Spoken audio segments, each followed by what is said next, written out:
Vous parlez ici de la Chartreuse de la Verne, parce que historiquement, c'était au tout début, au XIIe siècle, des moines chartreux qui avaient créé cette abbaye.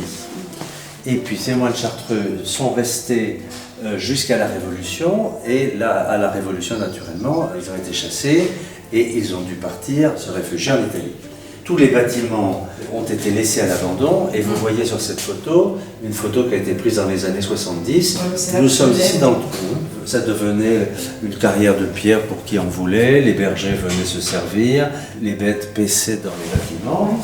Et puis, au début des années 80, il y a eu, grâce entre autres à différents mécènes, et 2 personnes aussi qui ont créé une association qui ont permis progressivement de commencer des travaux dont vous imaginez l'énormité quand on voit le point de départ. Et là, vous avez une photo qui date du début des années 2000. Pratiquement tout avait été construit. Chaque petite cheminée correspond à une cellule d'une sœur. Voilà. Mais il y a également des sœurs qui sont logées dans les bâtiments.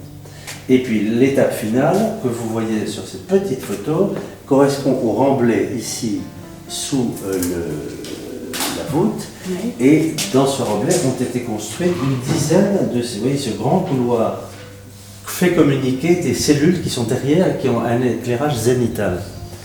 Et donc actuellement, il y a encore quelques travaux qui sont presque terminés, qui sont ici, pour construire une chaufferie à bois, une ou 2 cellules de plus et un logement pour un abbé qui voudrait bien venir ici parce qu'il n'en a pas de façon permanente.